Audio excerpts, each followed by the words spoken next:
Hello Miner, congratulations, you have been selected to be monitored by the Deep Rock Galactic program. You obviously do not have a question in this matter, because all of the other employees failed to return after their latest mission. So, what are we waiting for? Let's get those cameras set up and finally see what you see when working for this wonderful and definitely moral business. Now that our test subject, employee, is leaving to do his day-to-day activities, we can quickly go over the many things we'll cover in this video.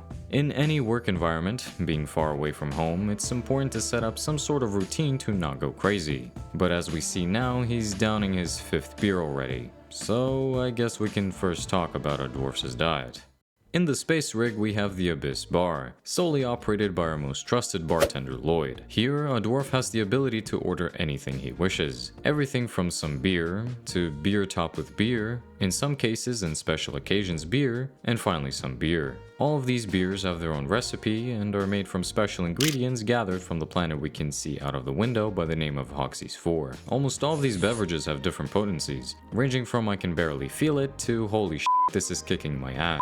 Most of the time, the dwarves drink until they pass out, because we don't really control this behavior, and since the quota is being met, I say let them have it. In terms of food, we don't really have anything to offer, but the dwarves aren't complaining, and I guess some of the nutrients come from the huge variety of beers we have on the shelf anyway. Looks like our dwarf finally got his fill and is starting to go towards the barrel hoop minigame.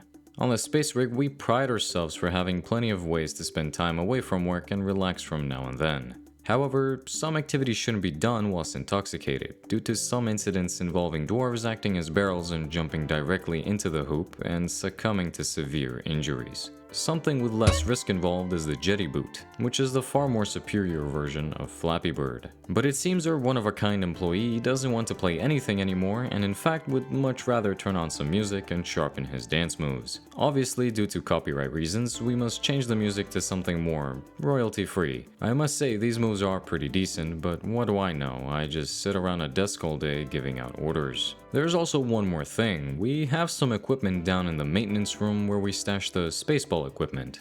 But the dwarves are way too lazy and drunk to even set up and actually play the game. By the way, I lied. There is one more thing, for real this time, that our employees love doing. It has something to do with pressing the gravity calibration button that turns on zero gravity as we can see now. I guess it can be quite fun, but after a little while it tends to get annoying because it affects everybody on this goddamn spaceship. But where do the employees actually sleep? Well, that's a great question. Besides them laying on the floor passed out drunk, we offer 4 high-quality bedrooms for each worker, all a little bit different from one another to represent their role. But now there is no time to sleep because there is a quota that needs to be met. So let's go over to the mission terminal. This is where we can find all the missions listed in one neat little place. As you see, there are all kinds of biomes on Hoxie's 4, varying with verticality. In some missions, the height doesn't reach 1,000 meters, but in some extreme cases, a dwarf has to work in the first few circles of hell, and that's putting it lightly. The high heat and depth of these caves makes a dwarf wish that they took an off day. But enough with that, there are also quite a lot of radioactive, below freezing, fungal, desert, salty, crystally, thorn-infested, and my personal favorite, luminescent environments, all housing a wide variety of so-called inhabitants. A dwarf has to be prepared for dealing with any problems when completing main and secondary objectives. We fit each dwarf with specialized equipment that fills one of 4 roles. A scout moves a lot, that's why a grappling hook is the clear winner. A driller drills a lot, that's why the drills are for the driller. An engineer gets some turrets, and a gunner has mostly offensive capabilities with some defense sprinkled in. We test each dwarf, first and foremost their intelligence and their physicality. We don't really pay attention to their mental state because that would cost us a lot of money to cover. Since our employee here doesn't have any friends, we are going to issue one for him. That would be Bosco. Robots are a pretty cheap way to keep dwarves from dying and to give them some company. Let's finally set up a standard mission where we can get a feel of what it feels like to be a Deep Rock Galactic employee. Time to get aboard the drop pod, a sturdy and completely trustworthy piece of drilling ingenuity. The first few hours of drilling can be a little hectic, but to a seasoned dwarf, they only pass out once or twice at most before arriving at the mission area. When the gates open, it's time to get to work. A lot of moving around, climbing, mining, and carrying absurdly heavy loads of various minerals is the norm around here. But because of our little trust in dwarves, mostly, and the need for more carrying capacity, we also issued a mule codenamed Molly. Since the enemies don't attack robots, we can safely cut our losses and call the mule back to the drop pod for an easy extraction. Speaking of enemies, here comes a huge swarm of them. The most common enemy type is the glyphid, and they all come in a wide assortment of colors and sizes. Look, this one explodes, this one spits some nasty goo that I don't even want to begin to understand, and this one is almost 5 times the size of a regular dwarf. Of course, there are also airborne enemies. The Mactera family isn't just some mosquitoes on roids, but I wouldn't blame you if you thought of that. The Mactera Grabber, for example, specializes in stealing you away and for you to not be seen ever again. There are also some of our rivals that operate in these caves. Some of them mimic friendly dwarf voices, only to then capture them and slice them up, eventually killing them. But not all creatures in these caves are hostile. We notice an abundance of loot bugs. These bugs love eating anything gold and nitro related. That's why killing them is a good and heartless way of getting a bump in pay. Now that we got a little accustomed to the natural habitat of this planet, it's time to actually start doing the main objectives. Mostly we're exploiting this environment for its abundance of solid or liquid form morkite. Even I don't understand what it's used for, but nevertheless it pays well, so I don't ask many questions. Other missions involve sabotaging our rivals, gathering special materials for R&D to test back in the lab, or recovering lost mules and drop pods from previous dwarves that died on these missions. But just so you know, we don't specialize in recovering the bodies. Once the main objective is done, there is little reason to stay longer than needed. Calling back and heading to the drop pod becomes top priority, because there is no other way of escaping. The mule is programmed to take the best route when heading back, so beginner dwarves don't get lost in the caves. When the mule is safely stashed aboard the drop pod, it's not waiting for everyone to make it out alive. Since the Deep Rock Galactic program doesn't wait around, and if you lag behind, you're gonna be left behind.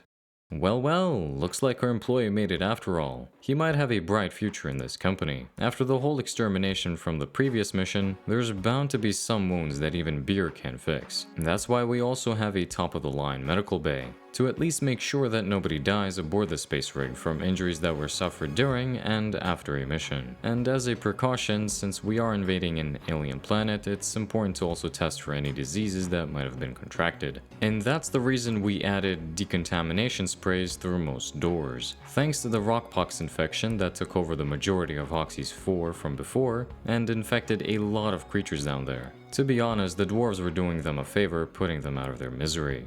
After a hard day's work, it's only natural to get a hard day's pay. With the money that the dwarves get, they can spend it as they see fit. We've seen some completely drain their wallets in the Abyss Bar in the matter of a couple of hours, just buying beer and tipping Lloyd. Others really care how they look, so the majority of their earnings go towards appearance. It's quite noticeable that the dwarves have this inner competition on who has the best looking beard. And lastly, there are those who just want to make future missions a lot easier, and upgrade their existing arsenal. Their weapons, equipment, and even Bosco gets upgraded, and this in turn lets them take on much harder tasks, which also gives them the opportunity to get promoted faster. Okay, now don't tell this to management, but I kinda went behind their backs and started looking into the mental state of the dwarves. And this monitoring obviously is pretty expensive and is coming from the company's pocket, so I would sure as get fired if this part of the video got out.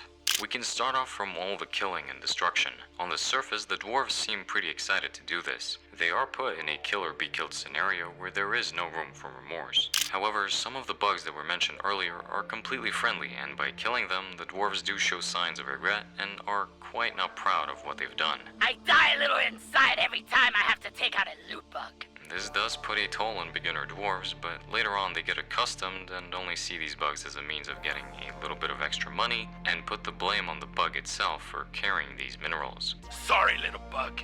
Your own fault for being full of goodies. The deep caves and the almost constant darkness is of course part of the job's description. This is a friggin' hellhole. But just the thought of having only one means of escape via a single drop pod that will extract with or without the personnel makes it quite clear that the dwarves are always replaceable, and they definitely know that, because it's our job as mission control to tell that to the dwarves. The mule is secured. Initiating launch sequence. Deep Rock Galactic thanks you for your good work. Drop pod will leave with or without you. I noticed different behaviors from all of the classes. The scouts are usually the ones that are the most scared before the mission. Feel like we're digging our own grave! The drillers always try to knock some sense and put some faith into the scared dwarves. Get a hold of yourself! The gunners just complain about poor working conditions. Onboard entertainment sucks! And the engineers probably have the most optimistic outlook when working. Time to collect your paycheck! Severe alcoholism puts a huge toll on a dwarf's brain. They are known to have a much bigger tolerance to it than most species. Anyone wanna dance? But the constant drinking and bizarre mood swings isn't really good for having a stable and positive outlook on life, especially when working for Deep Rock Galactic. Aboard the space rig, there is the Memorial Hall, where the dwarves come to pay respects to their fallen allies. This shows that the dwarves do live by some sort of tradition in honoring dead friends, colleagues, or at the least acquaintances. On the outside, a dwarf doesn't really want to show any signs of sadness because they think it's linked to weakness, and as I mentioned before, the company has no intentions of bettering the mental states of employees because of the expenses that come with it. This situation is pretty dire, and I am putting my job on the line here, but further testing needs to be done for a better conclusion. Well, Miner, all I can say is that I'm impressed. Your contribution to this video will not go unnoticed, and there will be a bonus coming your way very soon. We hope to see you on future missions, and do not forget, we fight, we mine, for rock and stone. And for the viewers watching, this is what a day in the life of a Deep Rock Galactic miner actually looks like. Some might say it's pretty harsh and unfair, but the pay does outweigh the difficulty. See you in the next one.